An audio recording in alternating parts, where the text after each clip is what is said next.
Hadiza had initially refused hosting this colloquium. She preferred her birthday to remain private.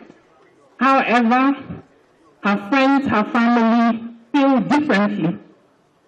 We respect her preference for privacy. However, we are moved by her dedication to good governance, her vision for unlocking Nigeria's true potential. Over the past 25 years, Hadiza has worked very hard. A lot of times people will tell me, your little sis is an SA. And I said, yes, she is an SA. But Hadiza has always worked so hard. So today, as we are gathered here to celebrate Hadiza, we are all pleased to have her in our midst. Hadiza is a very special person. She's kind, she's dedicated to her work, and I'm so proud to stand here today to welcome you all to this colloquium. We are going to be talking about leadership, about how women have to break barriers to be able to get to where they are. Hadiza has strived hard. She deserves what she has. I will stand here to thank the leadership of the Federal Republic of Nigeria for recognizing her competence, her vision, her hard work. And I thank you all for coming. Thank you, everybody.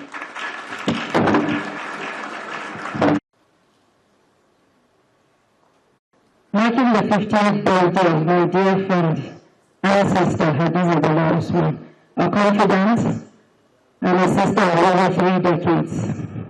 This occasion is not just a celebration of years, but a thoughtful pause to reflect on the values, service, and the enduring meaning of leadership in public service. What makes today especially meaningful to me is that I have had a front row seat to her journey. Not just the public achievements, but the private sacrifices, the long conversations, the difficult choices, and the unwavering commitment to principle. Hadiza's journey has always been defined by purpose. Long before public office and national visibility, she possessed a quiet clarity of conviction, a belief that leadership must be anchored in service, not self, in delivery, not declarations, and in courage, not convenience. These qualities are not acquired by chance. They are forged through discipline, integrity, and the willingness to take responsibility even when the path is unclear and difficult. The theme of this governance colloquium, leadership, delivery, and the courage to serve, could not be more fitting. Hadiza exemplifies leadership that understands institutions, respects process, and insists on measurable outcomes. She has consistently demonstrated that public service is not about occupying space, but about creating value, not about rhetoric, but about results that improve systems and touch lives.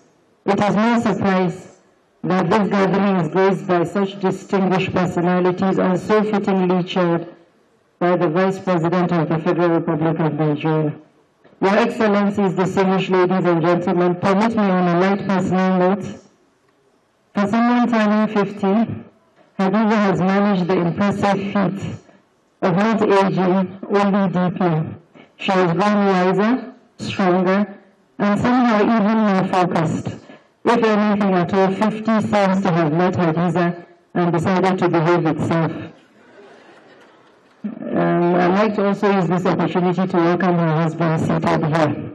She has also, you can see, she has wizened up now. Beyond official work and titles, what I treasure most is the friendship Hadiza and I share. We have laughed until our sides hurt, debated until neither of us would admit defeat, and supported each other through nearly every twist life has thrown our way. I know all her little secrets, the ones only a lifelong friend gets to witness, but don't worry, Hadiza, I'll only share a few today, mostly the ones that make you look even more brilliant. Our bond has been a constant anchor, full of honesty, laughter, and stories that could fill a book. And it is this friendship that makes celebrating you today such a joy. As Hadiza marks this golden milestone, my sincere prayer is that the years ahead will be renewed with strength, deeper impact, and continued opportunities with wisdom and grace. May this colloquium inspire a new generation of leaders to embrace service not as a privilege but as a responsibility, not as a platform but as our calling. Happy birthday, my dear Hadiza. At 50, you're not just a leader, not just a friend, but a force of nature, a source of inspiration and a living example of how purpose, integrity, and kindness can change the world. As I'm approaching 50 in the next 20 years, may the next 50 years be even brighter, bolder, and filled with joy, laughter, and fulfillment. And the way you used to carry me to primary school and back, may you continue to do that. Your Excellencies, distinguished guests, ladies and gentlemen, I say thank you and congratulations to all of us for celebrating such a life devoted to service, impact, and meaning. Thank you very much. The Secretary to the Government of the Federation, the Chief of Staff to the President, distinguished ministers, members of the National Assembly, heads of ministries, departments, and agencies, esteemed traditional rulers, members of the diplomatic corps, leaders of private sector, distinguished guests, gentlemen of the press, ladies and gentlemen. I'm here not just to speak about the public figures a lot of you might know today. I'm speaking about my friend, my sister, and a part of my life story.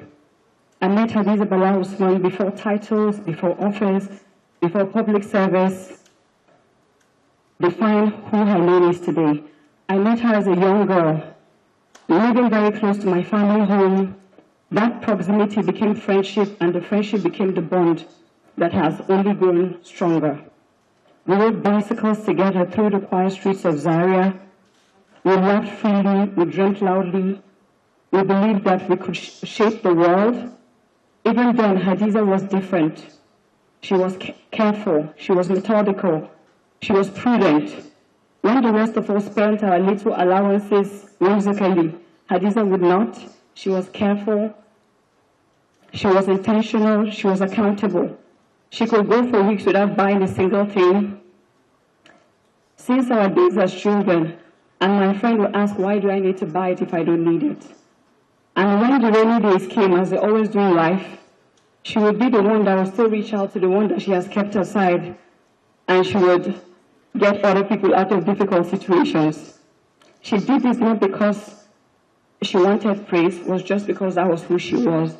Even as a young girl, she understood responsibility, empathy, and the power of showing up for others.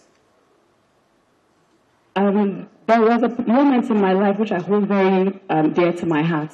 The moment of vulnerability, moment of pain, when I was sick and weak and uncertain. Hadiza was always there. Not because she had to be, or not because it was convenient, but because she cared. She stayed, she comforted me, she reassured me. That gesture is something I will never forget. It is something I will cherish for the rest of my life. Hadiza is one of the most generous people I know, and generosity with her time, generosity with her resources, generosity with her spirit, generosity with her honesty, because true love tells the full story.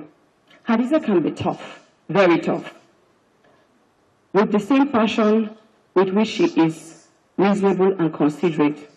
But her toughness is not cruelty, it is conviction, it is discipline, it is courage to stand firm when principles are at stake. It is the same quality that makes her dependable as a friend and formidable as a leader. Our friendship has evolved through seasons of life, the carefree childhood days, the demanding adult responsibility, through joyful laughter, discomfort, quarrels, and misunderstanding. But through it all, one thing has remained constant, that is loyalty. This is a friendship that we have forged for life, not for convenience, but shared values, trust, and unwavering support. Today, we honor Hadiza Bala Usman, the Special Advisor to the President on Policy and Coordination. I stand here filled with pride, pride in the woman that she has become, pride in the leader Nigeria celebrates, and pride in the friend that I'll always have. Hadiza, thank you for being you. Thank you for riding beside me then and for standing beside me always. Your life continues to be a blessing to many, including myself. I wish you a happy 50th birthday. And even as I say to you that we are just starting, may the days ahead be filled with greater purpose, grace, impact. I love and appreciate you. Thanks for being a best friend. The Chief of Staff to the President of the Federal Republic of Nigeria. Thank you, sir, for everything. Let me welcome all the members of the Executive Council that are here, and I happen to be the youngest of them. Thank you for always saying true. Thank you all. I want to thank the celebrant, and also I wanted to welcome her. I just want to thank the celebrant, the Special Advisor to the President on policy and celebrants, and happy married life to all of my persons.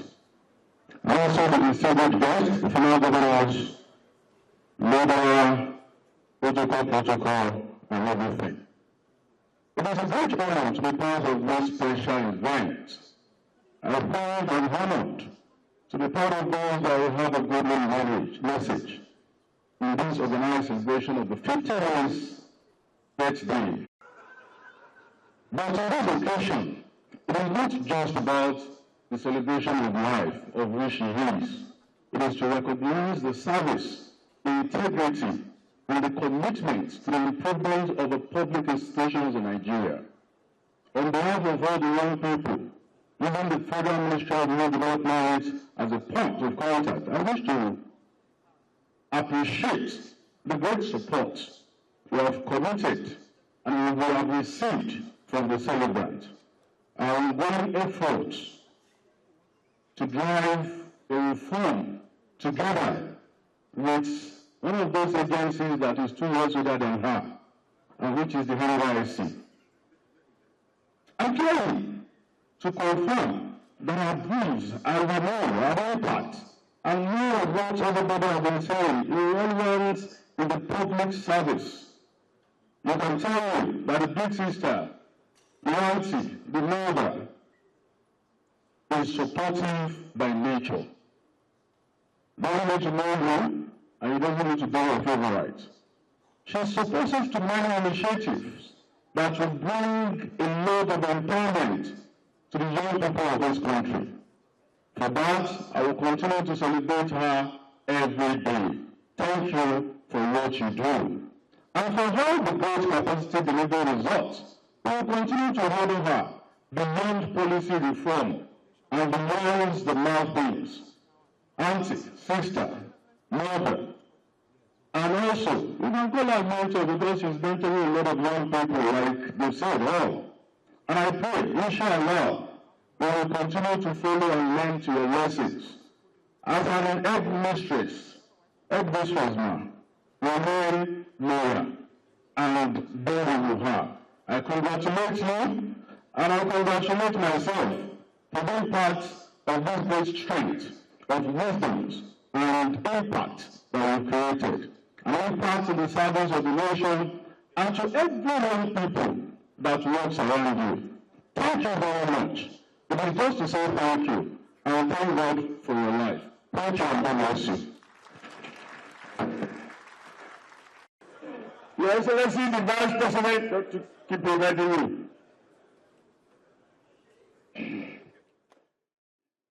Colleague Adiza Bala Usman, you are not allowed, your name will be too better, but I say your name. Let me appreciate all the ministers and senators and everyone. Listening to those who have spoken while I was here, I realized that not much understand why you are who you are. I think I'm one of the few, maybe with the Vice President as well, who knows that those who know your father, Usman, the only Nigerian academic who refused to accept professorial title from someone he didn't think he didn't want favor from anyone. He earned it, but he said he didn't need it. In the country where people are crazy by titles, because I hear somebody saying, you don't care the position, etc., etc. That is Bala Usman in you.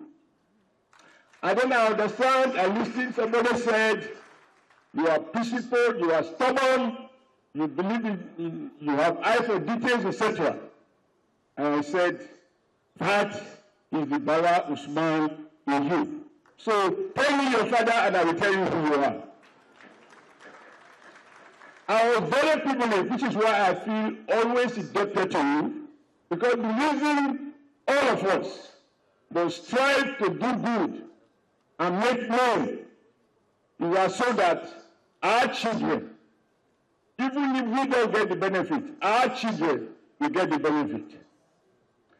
When you were appointed as MD of MPA, so people with Bala who were drunk with power, they try to rubbish you without knowing your background, and you fight back. They try, if they have their way, if there was anything they could enact, they wanted to rubbish your family name. But in the end, they have rubbished themselves. And right now, they are hungry.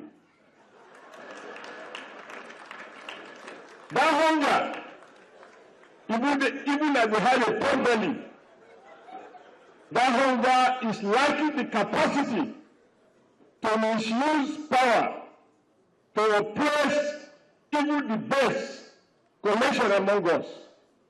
So the day I heard that those who were so powerful yesterday are now hungry, I said, may this hunger remain until they return to their Creator. And look at it. Today you are here, you have the honor of Nigeria Vice President being in attendance to celebrate your birthday. Can you expect more?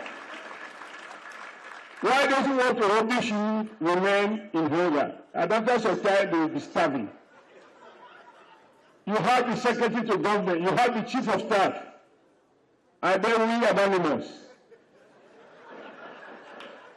So I did that. This is the reward of listening and imbibing the best of your father.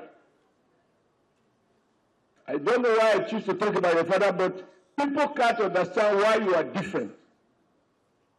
Because I was in Abuja where your father came to join us to protest at the front of National Federal Secretariat. So when I listen to people's comment about you not knowing our relationship, You said, that guy, that small girl, very stubborn, blah, blah, blah, blah, blah, blah. But I'm very proud of you. When your intellect, in election time, you come with some perspectives that some people may never have thought of. And when President Bala appointed you as a policy advisor, I say, yes, for me, governance at the heart of it is policy. It is the outcome of policy or sense of policy choices that determine ultimate outcome of governance. It doesn't happen in an ad hoc manner. And so for President Bala who has an eye for merit, to put you where he has put you, nothing more can be said. He didn't do it as a favor, he did it because he needed you. And he has kept you because I believe he continues to appreciate. For a reformist government, people don't like reform. Even though we all say, you can't keep doing the same thing all over again and expect different outcome. This is something we say every day. But when you now have a government and a president supported by vice president saying, we will stop doing things the old way because we want different outcome, the same people begin to complain. That is life.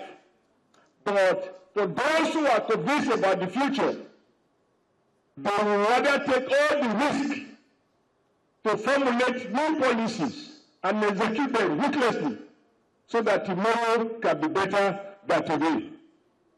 Only a weak or untrained doctor will see you with serious internal ailment rather than open you up, because we are talking about governance. Rather open you up, he wants to give you Panadol to relieve the pain. Pain relief is what it is, pain relief, not cure. To cure, you need surgery. And I believe some of the surgery that have been carried out and that are still being carried out are partly the result of policy review, policy analysis, and policy choices. And you are part of that team. So I want to congratulate you. At 50, people can write books about you. And for those girls, women who talk about empowerment, there is nobody more powerful than women. Because studies have shown that women have eyes for details. And when you fight to a point that those who want to destroy you become hungry, I have nothing but to say that to say congratulations on the occasion of your 50th birthday, and I will want to attend your 100th birthday. But that day I will not be too much in the hurry because you call you madam. 2 minutes, I will not jump it to obey. I will hear what happened to me. So, Your Excellency, thank you so much for honoring my sister. This is my real comrade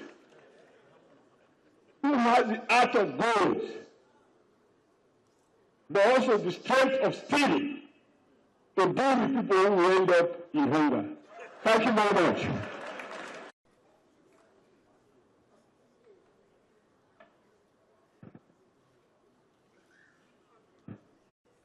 Not merely to mark a birthday, but to honor a life defined by purpose, courage, and an unwavering commitment to service. Gbajabiamila Usman, at 50, represents more than the passage of time.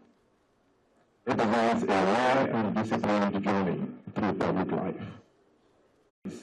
She stood at the intersection of civic advocacy and institutional leadership, proven that integrity and effectiveness not brought by nature to the public service. For her early grounding in the Reverend practice, through her work in governance reform, to her leadership within some of Nigeria's most complex public institutions, Gbajabiamila has consistently demonstrated a clear doctrine of leadership. The public office is a trust that delivery matters and that courage is not optional.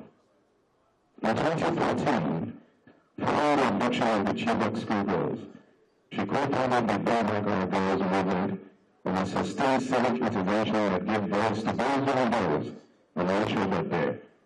Stories were told, and their plight was never forgotten. The movement demanded accountability, kept national attention focused on the girls' long after Henry's period, and ensured that civic advocacy could engage power without becoming performative.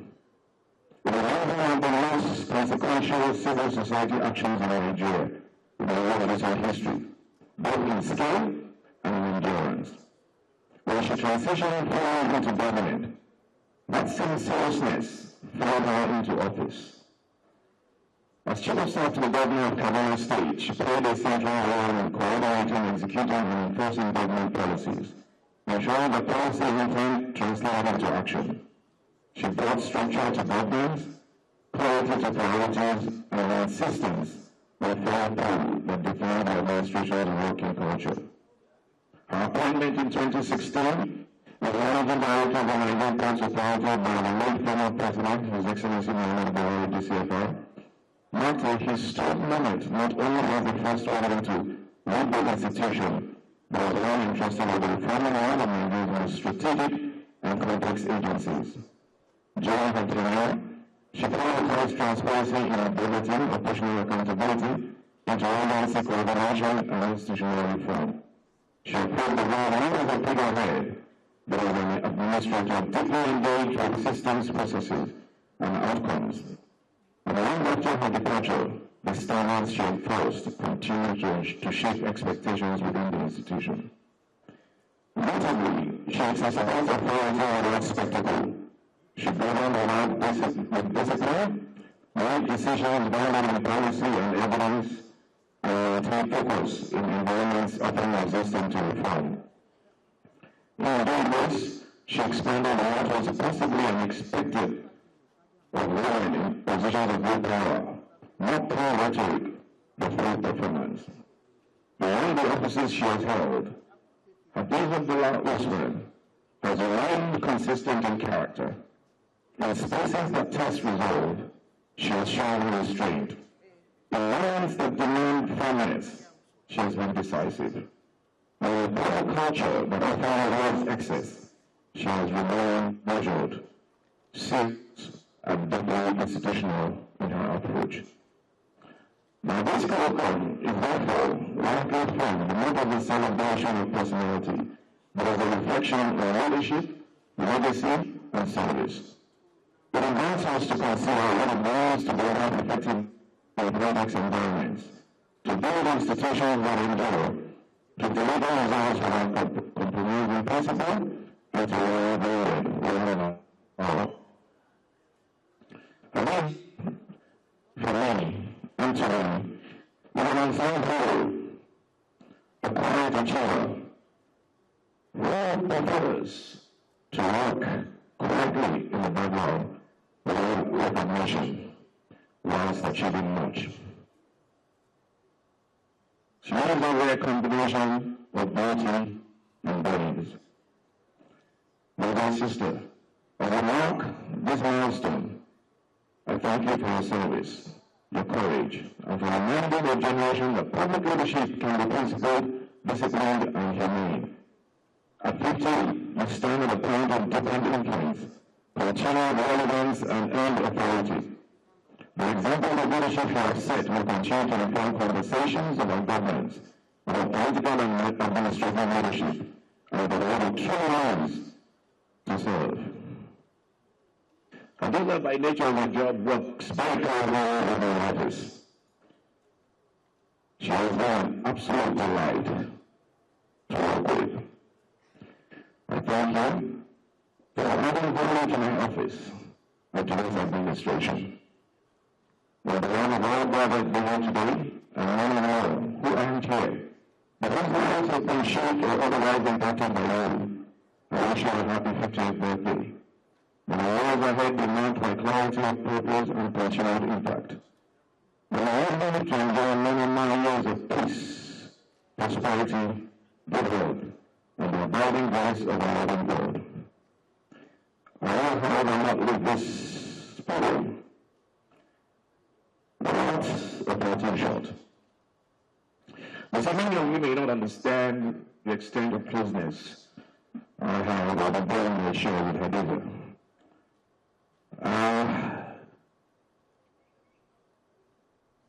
She practically tells me everything, and I tell her everything in return. The one thing she didn't tell me was that she was getting married. She was at my house on Christmas Day in Lagos. We sat together, we ate together, we first did it together on Christmas Day. I love my feelings on my phone. She didn't tell me anything on that day. And she was not a good man. I made my feelings known to her, but she was still exploring till today, asking for payments. But I know a happy married life.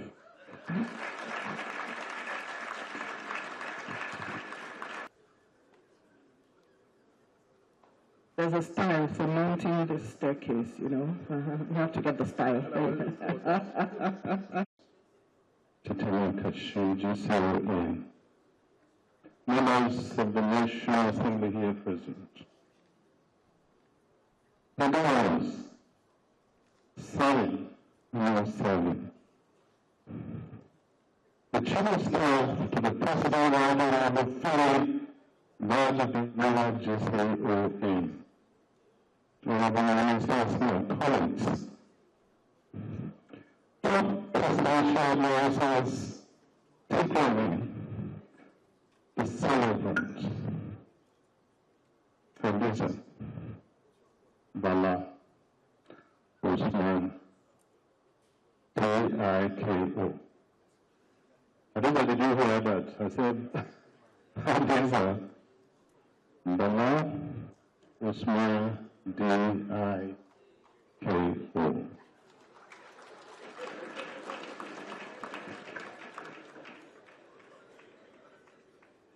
Members of the diplomatic corps, the former Secretary Government of the Federation, Barnabas Mustafa, the former Attorney General of the Federation, Dr.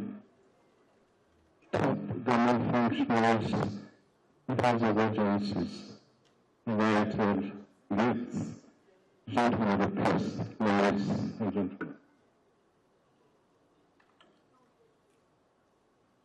I like to tell this story, and this is to Hadiza Usman, to only congratulate you on the joyous occasion of our 50th birthday anniversary, on the Thursday, 2nd January 2026. Watching this golden milestone is not only a celebration of lives, but a profound tribute to a life of purpose, service and unwavering commitment to the ideals of good governance and national development. Your public career stands as a shining testament to dedication, discipline, courage, and patriotism, qualities that have consistently defined your contributions to our dear nation. A special advisor to the President on Policy Coordination, head of the Central Reserve Coordination Unit, you will continue to distinguish yourself through intellectual rigor, strategic foresight, and uncommon passion for translating policy into measurable outcomes. Your leadership has strengthened the architecture of governance delivery and reinforced the culture of accountability and results across government. In this critical national assignment, we remain steadfast, innovative, and resolutely focused on advancing the wonderful agenda of His Excellency, President Bala, the GCFI. Our genuine public service, led by service, sacrifice, and steadfastness has empowered many, particularly women, young Nigerians, to develop the power of competence, integrity, purposeful and mindful leadership. We exemplify the foremost virtues of patriotism, integrity and selfless service, deploying a vast experience and intellect in the service of a stronger, more efficient, and more prosperous Nigeria. As you celebrate this landmark birthday, I pray that Almighty God grants you good health and new strength, wisdom, and many years of impactful service to our dear country. May the years ahead be filled with continued fulfillment, greater accomplishments, and abiding joy as you remain a pillar of support to the President and a valuable asset to the nation. Your mandate cuts across many segments of the service, and that is why you are constantly in the office with change ideas, and of course we formulate many issues together. Please, the system of warmest felicitation to you must accept, and best wishes on this memorable occasion. Before I finally say congratulations, I want to let you know that yesterday we were together with Madam Secretary General of the United Nations. It was a wonderful moment. I know why she's laughing, but I know that you continue to laugh. Finally, congratulations, a happy 50th birthday. Thank you.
Keynote of the panel, we believe that you will manage your time well, knowing that Mr. Vice President has graciously accepted to stay for the keynote.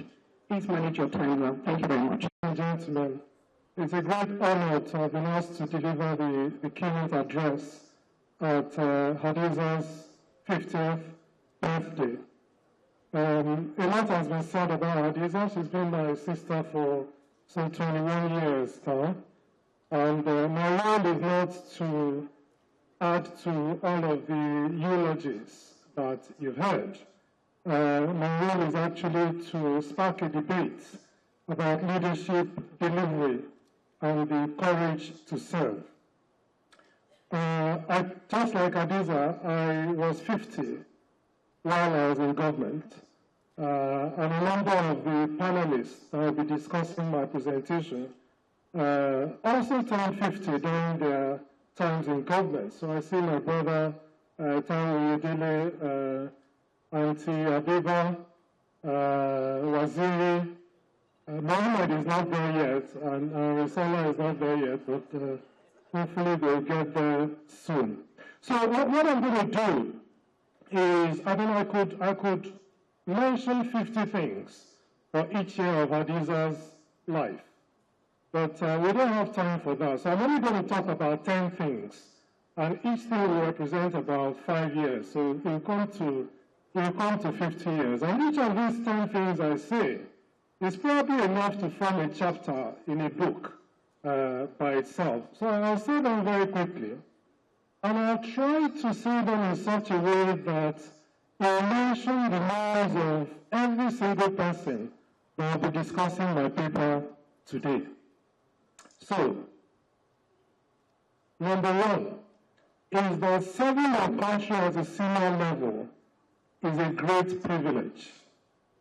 So I checked the population of Nigeria this morning, and we are showing that we are between 237 and 242 million people. Of those roughly 240 million people, only very few will get the opportunity in their lifetime to serve their country at a senior level. And that's why I don't understand it when people finish serving in government and come away bitter. It's not a right. It's actually a privilege that out of 240 million people, you were deemed worthy to come and shape the lives of your fellow citizens. So is that something to sniff at? The second thing to say is that your work no longer speaks for you. In today's world, you must speak for your work. And that is why you see my brother, Tayo, people will say, why is that everyone explaining? Why is he replying to every message? Why is he on every TV station? It's because your work no longer speaks for you. You must speak for your work now. The world in which we live in today is such that fake news and real news trend very, very quickly. If you don't react immediately, the train would have left. And by the time you react and set the record straight, the damage would have been done. So it's very, very important that you speak for your work. And these 10 points I'm saying is because, just like me, Hadiza is a teacher. And there are many people here who are currently in government, there are many who will still go into government, and they shouldn't leave this colloquium without at least learning a few things. So that's the second thing. Your work no longer speaks for you, you must speak for your work. The third thing to say is that when you're driving reforms, it is a wonderful thing to be given a big stick by your boss. But you must be very, very careful how you use that big stick. And so, everybody will call Hadiza head girl. She has to be very thoughtful how she deploys that head girl position. The minute you go and start throwing power around, you've actually lost the argument and the followership. And I also look at my elder sister, Dr. Habiba, who one day was sitting in a meeting as a permanent secretary, chaired by the head of service. The next day, she had become the acting secretary to the government of the Federation. And so, at EXCO, you now have the president, you have the vice president. She is next before the head of service, who she was sitting in the audience with just the day before. And it takes a level of maturity and tact to be able to manage that relationship, given that you're still substantively a permanent secretary. And all of a sudden, you're acting as secretary to government and you're having to relate with your colleagues and relate to the head of service. So it's wonderful to be given a big stick, but that big stick should always be behind your back. And you should be very, very careful how you deploy it. As another example, I was privileged to have moderated the ministerial retreats, the last 2 or 3 ministerial retreats or so. And I think the last one that I moderated Mr. President introduced Hadiza. So this is Hadiza. I'm asking her to do this. She's going to monitor the performance of all the ministers, and any minister that is not performing, we will thank them and let them go. And if you have any problems at all about Hadiza, come to me. If Hadiza wasn't sensible, matured, she will go throwing that weight around and cause all sorts of problems for herself and for others. But it's good that the ministers know that the big stick is there, but it's vitally important that she keeps that big stick behind her back. And she does. Number 4, it is not every errand that your boss sends you on that he wants you to deliver.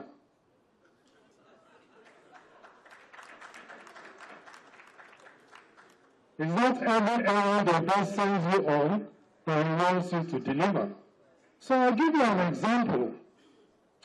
So President Trump appointed Elon Musk and gave him the Oshiomhole reports to deliver.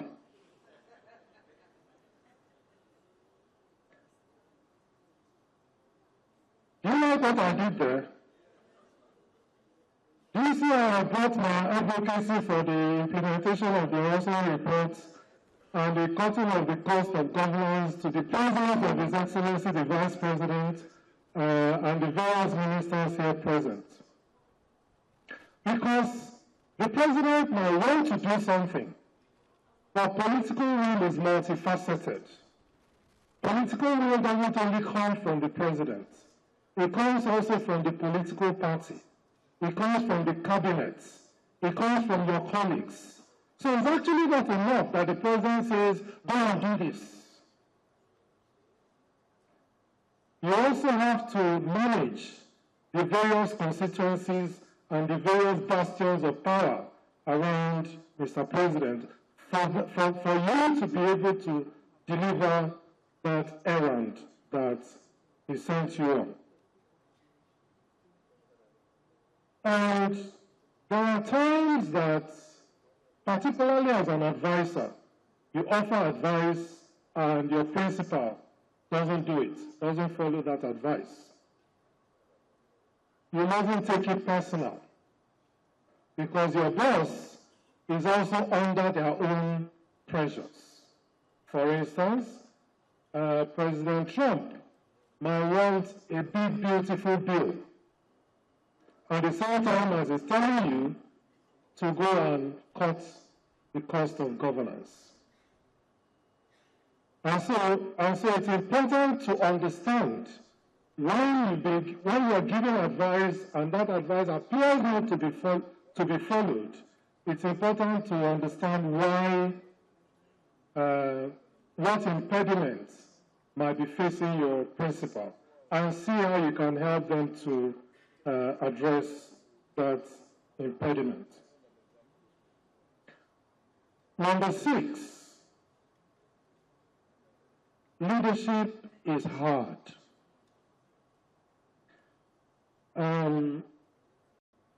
Moses, the prophet Moses, recognized as one of the greatest leaders the world has ever seen, recognized by all the 3 main religions, Judaism, Islam, Christianity, as perhaps the greatest leader that has ever lived, led the Israelites out of Egypt. And the Israelites saw all the 10 plagues firsthand. They didn't read it on, they didn't see it on TikTok. It wasn't online. They saw it, they witnessed it. They witnessed the Nile turning to blood. They witnessed the death of all the Egyptian firstborn humans and animals. They passed through the Red Sea when it was parted for them to cross. They saw all of these things firsthand. They were eating manna from heaven every day. Still, it only took Moses to climb the mountain before they created a golden calf and started to worship. They have seen all of these miracles, and yet, when they sent spies to Canaan, and the spies came back and said, oh, the people there are giants, and they all have 10 heads. They doubted the God that has performed all of these miracles that they had seen. And so leading people is exceedingly difficult. And I'll just quote Machiavelli when he says that it should be borne in mind that there's nothing more difficult to handle, more doubtful of success, and more dangerous to carry through than initiating changes in a state's constitution. The innovator makes enemies of all those who prospered under the old order, and all lukewarm support is forthcoming from those who will prosper under the new. So leading people is hard, because if you have people who have even witnessed miracles, have even participated in those miracles, still doubting the leader, then you can see that it is not easy to lead people. And sometimes your role is simply just to clear up the mess that someone else has made, just like my brother Mohammed Sani Abdullahi is trying to do in the central bank today. And I used to get a lot of abuse online when I used to say that governance is not rocket science, it is harder than rocket science. A lot of people used to abuse me until one of the most prominent exponents of rocket science went into government and came out. I realized that government was indeed harder than rocket science, because the rockets don't ask you whether you factored in tribal issues. The rockets don't ask whether you've achieved geopolitical balance. The rockets don't ask whether you're Christian or Muslim. The rockets don't ask which political party you belong to. They don't ask who you're marginalizing. Whereas the moment you get into government, no matter the experience you have to try and navigate all of these issues. Thank you. And so Mr. Musk came out of government and said, government is basically unfixable. Which is not true, actually. Government is fixable. You just don't go into it with a chainsaw thinking that you're just going to wave a magic wand and all of the problems will go away. Okay. The 8th point is that you will not see the impact of the work you do in government until after you leave. So sometimes, again, I see a lot of people get frustrated that, oh, I've done this and I've done that, and the world is not changing overnight. Quite often, it is actually after you've left that you start to see the impact of what you've done. So long as you put in place the right tools and the right mechanisms to drive that change, it will happen. And so as an example, some of the work that I did on passports, it's taking 10 years since we did that work for Nigerians to begin to see a difference in passport administration. That's how it is. So do not get frustrated at the fact that you're not seeing the results you hope for immediately. And do not lose hope, as I will not lose hope that one day we will start to implement aspects of the Oshiomhole report. A good man is more desirable than riches, says Scripture. And that man could be the name of your organization, it could be your family name. So in terms of the name of the organization, my brother Wazir Adiu, who was the former executive secretary of the Nigerian Extractive Industries Transparency Initiative, reminded me that METI is the only organization in the world that has transparency in its name. And that was one of the reasons why he chose, just like me, to publicly declare his assets. Because the name of the, he needed to leave the name of the organization. And in the same way, if your surname is Abiola, or your surname is Bala Usman, you must remember the son or daughter of whom you are. Finally, you must have the courage to stand for what is right, even if you stand alone.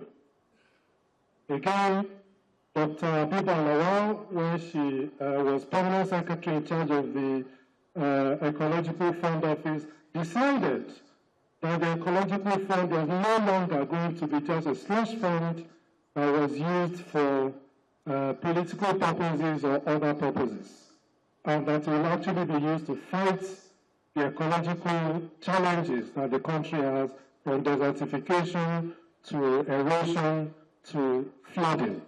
She wasn't very popular at the time, but she stood for what is right.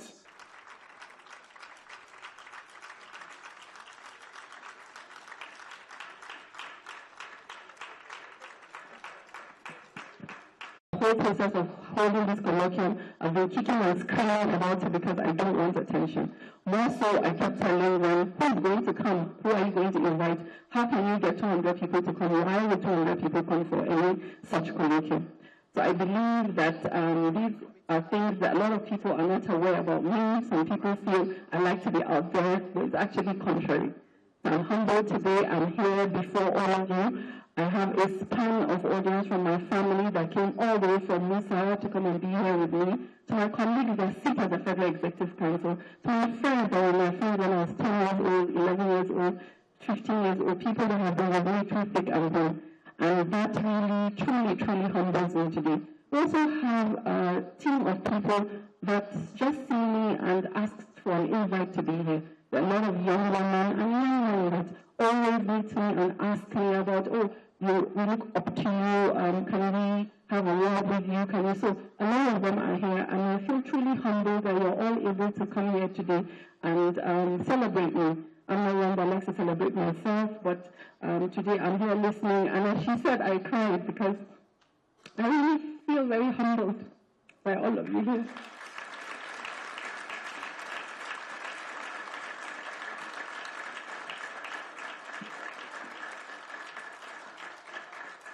Thank you very much. Bashir Dabo has been instrumental to this, and I can't thank him enough. My team in my office, my colleagues, Comrade Adams that spoke about my dad, and I am a true daddy's girl, a real daddy's girl. And when she was saying it, like she hit the spot. I am a daddy's girl, and I miss my daddy so much.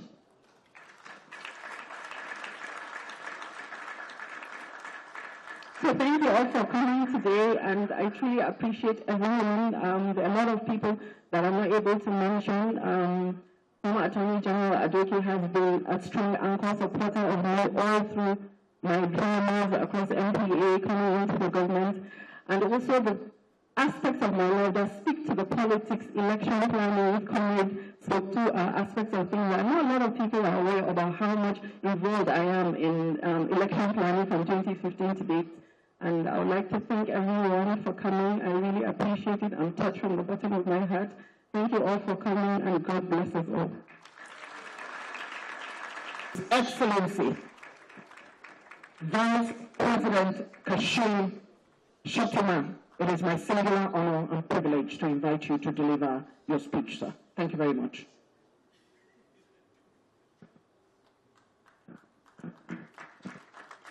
Please kindly sit down, please.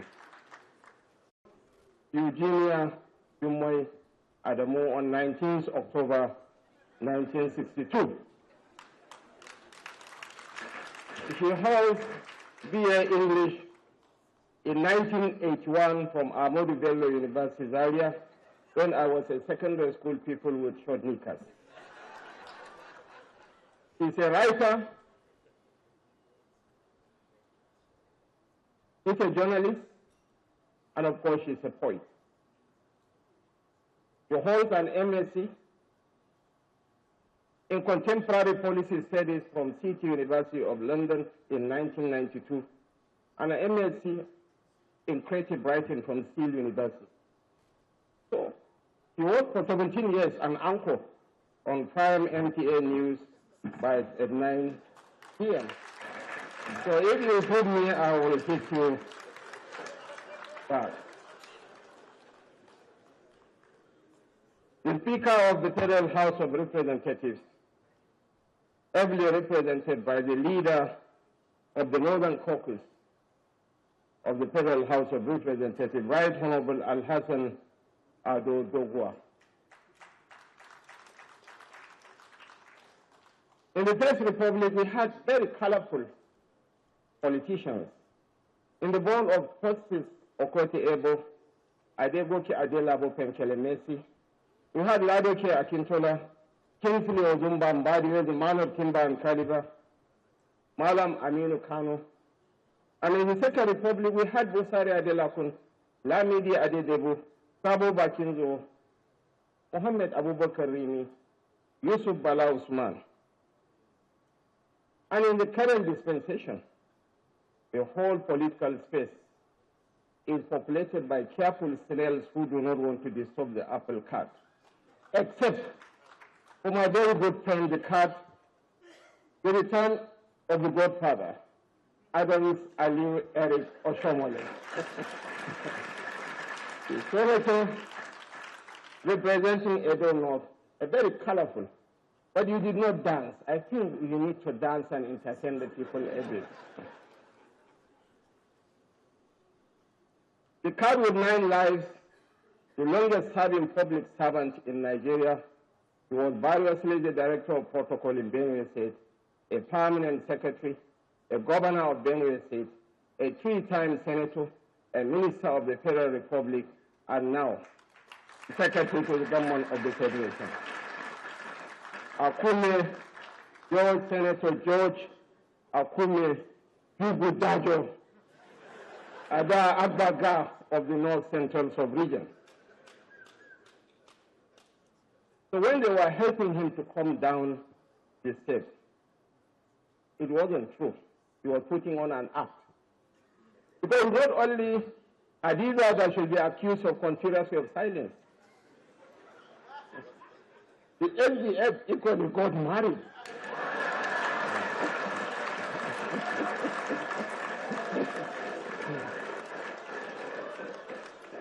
So if Hadiza is going to be forgiven, the LDF should also plead guilty and be forgiven.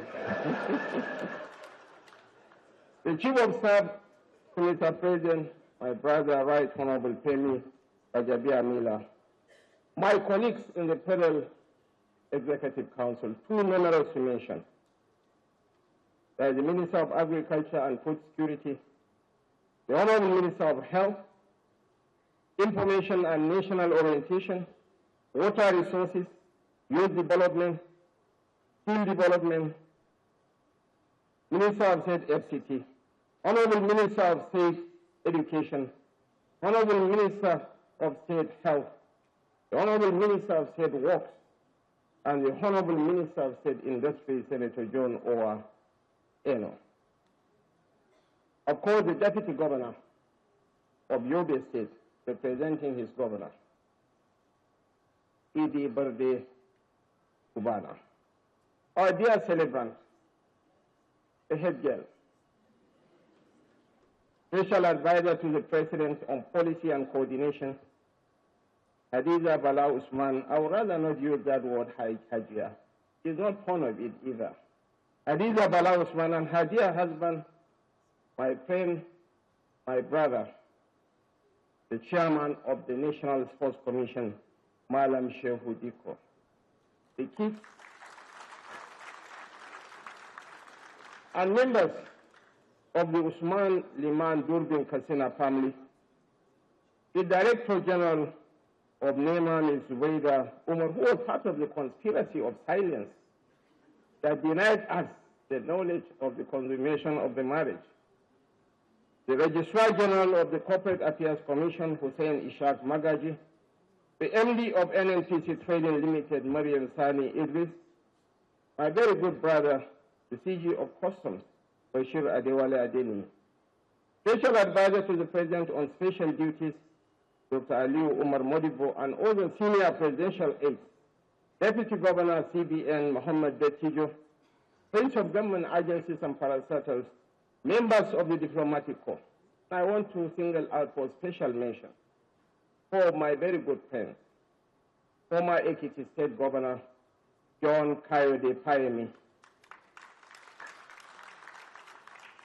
former Attorney General of the Federation and Minister of Justice, the erudite and highly principled Mohammed Bello Adoke SAN, former Secretary to the Government of the Federation, Mr. Boz Gida Mustafa, and of course,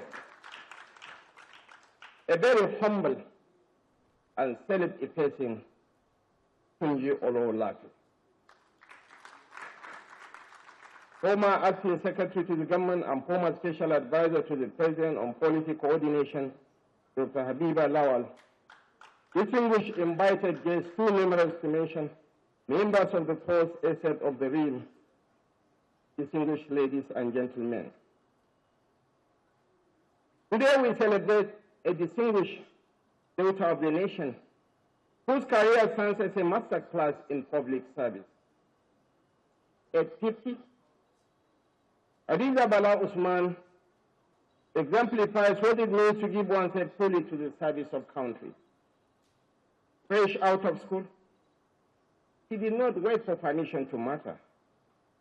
He studied the system, understood its demands, and earned her place through consistency of effort and strength of character. Our celebrant's life draws us into a deeper reflection. It asks us to consider the cost of becoming the person we hope our children will one day emulate, or in whose shadow they might find the courage to go. She is the daughter of the unforgettable, irreplaceable Dr. Yusuf Bala Usman, a prince who owned his princely roots and privileges, an extraordinary intellectual who lived a life of purpose, a man who committed his years to the struggle for justice, for the people, and for the nation. I committed to memory the entire speech he delivered at the Dipong Citizens Lecture on the National Question. His speech was titled, "The National Question Beyond Fairy Tales." It was later on transformed into a book, an inheritance of courage that she got. We melted with time. It took root. It shaped our cerebral sense of duty and explained the steadiness that has marked our public life. There is no doubt that Hadiza's place in our public service history is secure. This is so because it was not built on spectacle, nor did it rely on applause. What he has become was a product of decisions taken quietly, responsibilities carried fully, and institutions strengthened with care. This is how influence is earned. And this, Your Excellencies, distinguished ladies and gentlemen, is why she has become one of the steady hands shaping our national direction. It is also that same grounding that places her at the heart of humanitarian action. The ultimate measure of a man, according to Martin Luther King Jr., is not why he stands at times of comfort and convenience, but why he stands at times of conflict and challenges. During one of Nigeria's darkest moments, he answered the call of conscience. She compounded the Bring Back Our Girls movement at a time of national grief, fear, and uncertainty. When lies were manufactured and weaponized for political ends, when fault lines that divide this country were deliberately manipulated for political ends. I was an active participant in that moment and saw firsthand how she stood firm. She She demanded accountability, and she insisted on justice.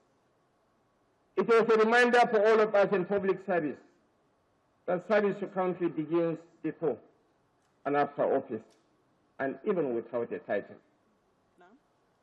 We have seen her serve where the nation needed her most, from the Federal Capital Territory through the Kaduna State Government to our current advisory role in policy coordination and all the things in between. Today, she is rightly and firmly faces the headgear of a refined generation of public servants, bridging the gap between the new and old guards. What has not been noted enough about our celebrant is that she is emerging from a part of the country where many young women still search for proof that ambition such as hers is permitted. Indeed, her journey required courage, and is why she has become that proof.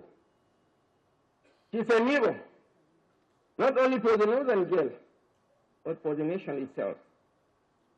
This is even more so because her career unfolded in public view. Its trials were visible. Its demands were exacting. Its rewards were earned. Nigeria watched her grow into responsibility early, stepping into policy spaces where many are still finding their voice. Nothing about her rise was accidental. It was deliberate. It was earned. It was sustained by a faithful commitment to the difficult work of building a functional nation. As you mark this golden milestone, dear Hadiza, we celebrate a rare combination of gifts: grace, strengthened by grit; clarity, guided by courage; vision, anchored in service. You have shown by example that excellence in public life is a daily discipline. You are truly the headgear, a bundle of talents and tantrums.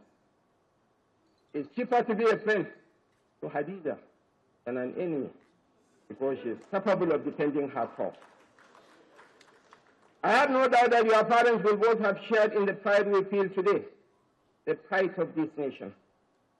And this moment must speak beyond celebration. It must speak to continuity. If we are to raise more generations of Nigerians ready to lead with purpose, to deliver with excellence and to serve with courage, we must remember this truth. Intention without the willingness to pay the price of service remains wishful thinking. So on behalf of a grateful nation and a proud presidency, I wish Yidu Ikong Allah a happy 50th birthday.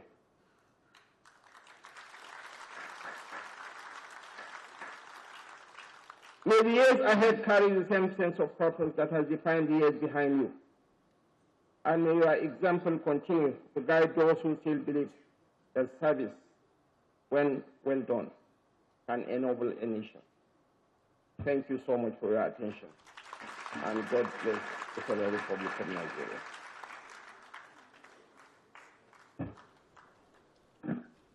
This is the photograph of just the ministers. Just the ministers, Dr. Abba, just the ministers. Thank you. Okay, so this is the photograph for just the ministers. And when the ministers fall, my brother, congratulations. And once this is done, the spouse will remain in the core photograph. The SGF, the Chief of Staff, His Excellency the Vice President, Bala, Hadiza. The remaining half of the first row should please join now. And while that is going on, I'd like to call on Dr. Modibo, Special Advisor to Special Assistant to Mr. President. That